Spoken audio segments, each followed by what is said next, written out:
And Facebook Live audio going and audio podcast going. This should be pretty gosh darn short. All right, so let's go ahead and get right down to the business. This coming off pinknews.com. Man who murdered Argentina transgender activist Diana Sacayán, jailed for life on a hate crime charge.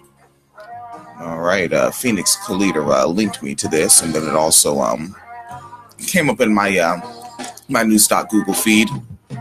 So a man who killed a prominent transgender activist in Argentina has been jailed for life, becoming the first person to be sentenced under a legal provision specifically targeting anti-transgender crimes. All right, I mean, hey, that's a fair deal. I mean, I like for folks to just stop.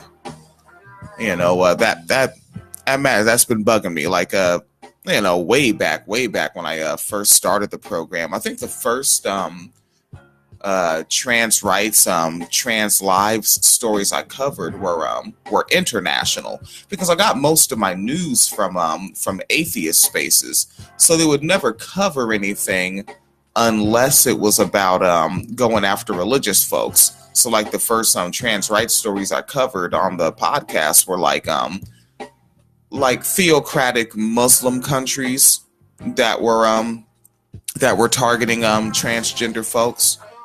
And but you know, then I kind of leftied up my shit a bit, because there's no such thing as atheism. There is no practice of that, and the idea of it just gets boring. So yeah, so now I get more of these ones that are just more westernized, I guess you might say. All right, continuing in here, Diana Sacayán, a campaigner for transgender equality and the first trans person in Argentina to gain legal gender recognition, was violently stabbed to death in her Buenos Aires home in October 2015. We probably covered it then. The celebrated activist killer, his name is Gabriel David Marino, and was this week handed a life sentence by Buenos Aires criminal court. Marino was the first person in the country to be found guilty under a law that targets gender and hate violence against transgender people. Hey, fair deal. You know, I'd rather just kill him myself. You know, make it Emperor William, make it a Negrotarian world, and we just kill the motherfucker myself. There's Jess Loco posted up in the joint. Jess Loco fucking fighting through the pain. There's the court found him to have committed an aggravated homicide due to gender violence and hatred of gender identity. All right, and that's specifically in quotes, aggravated homicide due to gender violence and hatred of gender identity. One of the cats is scratching hard at the door. Want to come in here and say some shit? No. Sasha Sacayán is Diana Sacayán's sibling, and this individual told the Agencia Presentes, quote, "This is a paradigm shift. It is the best outcome possible. It is the first time justice has been done for a transgender person." End quote. Juan Casargan, of the National Institute Against Discrimination, Xenophobia, and Racism, which I guess would be the NIDXR, National Institute Against Discrimination, Xenophobia, and Racism, said that the hate crime sentence was warranted, quote, because the perpetrator selects the victim because I'm going to say they belong to a minority, and also sends a message of threat to the group to which they belong, end quote, with my modification. Police believe there may have been a second person involved in the murder, but they have never been identified. Diana Sacayán, who was 39 when she was murdered, had campaigned for many of the reforms that transgender people now enjoy. No good deed goes unmurdered for. She was stabbed 13 motherfuck times. It reminds me of the story that we covered that's just always in my head. You know, this one never leaves my head, where they were on a train, and the cisgender man walks up to the trans woman and just sexually assaults her right on the spot. You know, and this is way before Donald Trump, any of his grab him by the genitals tapes were re-released. They had already been out there, but when they were re-released for political purposes, way before that, right, he walked up and did that. Walked up and grabbed this transgender woman in the by the pants there. And right then, like, the train stopped, like it was coming to a stop, coming to the station, and then he had an unexpected feel upon the grab, and then stabbed her for existing. He stabbed her because he didn't enjoy sexually assaulting her. All right, can you dig it? Let's say that again. This is the sentence. He stabbed her because he didn't enjoy sexually assaulting her, right? And then the train stops and she tries to run from him.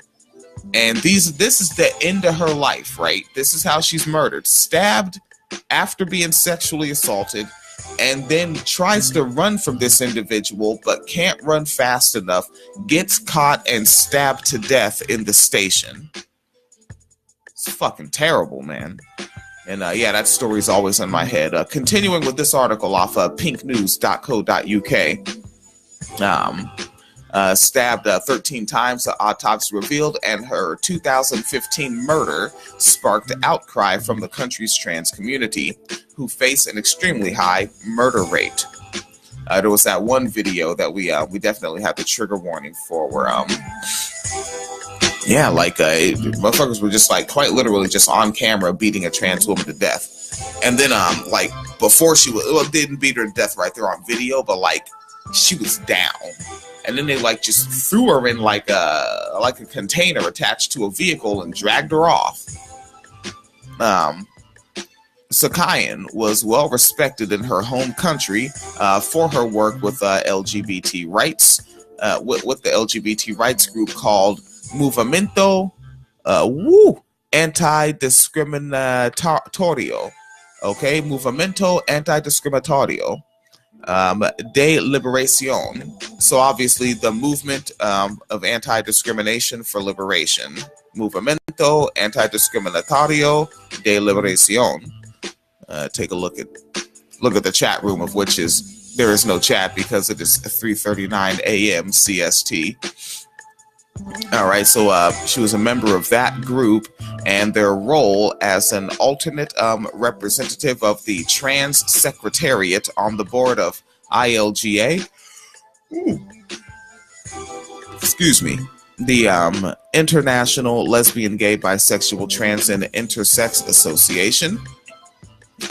In 2012, she was one of the first transgender citizens to change their legal gender and was issued legal papers directly by Argentina's President Cristina Kirchner. Official data on violence towards transgender people is often scant, but at least 2,048 transgender people have been murdered in Central and South America since the Independent Trans Murder Monitoring Project began in 2008. All right, the 2000s were still in single dig. 56 transgender people that we know of in Argentina have been murdered in the past decade.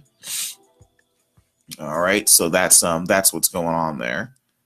I want to take a look at something else here, because one of them niggas, somebody linked me to some white on white crime that I will definitely get into with some white folks brawling.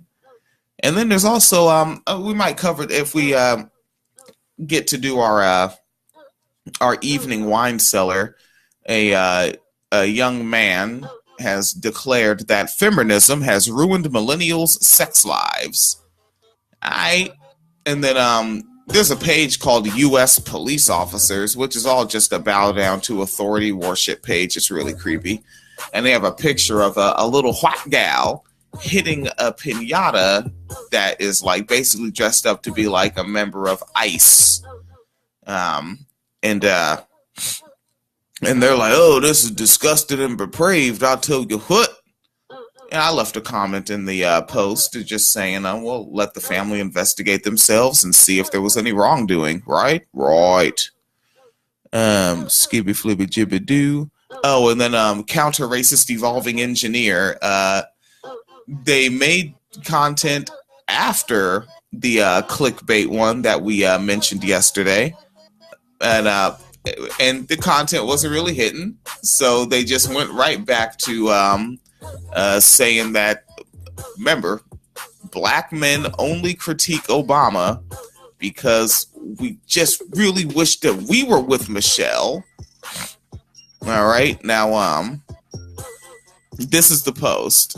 this shit is so silly, and I bet these niggas bite the clickbait again. It says, most of our parents would have been resentful of any black coworker who had the audacity to bring chitterlings to the office potluck and still keep their job. Chitterlings were a private, shameful Negro fetish.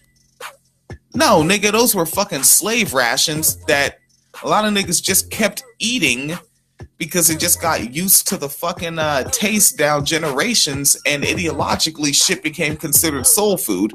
But according to the counter-racist evolving engineer who is a child of Welsing and Neely Fuller, it's a shameful private Negro fetish. This post continues. Many black people would have been envious of any Negro who had the guts and actually pulled that off. To come to the white people with chitterlings and they like it. All right, just making up shit as you go along. And then here's the second paragraph, right? I suspect many black males feel that same way about Michelle Obama's ass in the White House, unauthorized. This is a quote. Like basically. So this is her saying what she thinks black men who critique Obama are thinking in our heads. Unauthorized. How you pull that off, nigga? Snarl. The nigga Akun. He should have acted like H. Rap Brown up in that B word. If he didn't want his children murdered, he shouldn't have run for president, end quote. And that's the whole post. Now, I'm pretty sure Sasha and Malir have not been murdered, but okay. And also, so apparently chitterlings are a private, shameful Negro fetish, right? And counter-racist evolving engineer also thinks that Michelle Obama is considered to be the same as chitterlings to black men that critique Obama. So black women that we collectively find attractive are a private, shameful Negro fetish. Okay. And that's your wine cellar. PayPal.me/Phoenix and William. Patreon.com/Wine Cellar Media Fund. Counter-racist evolving engineer. Bringing the heat.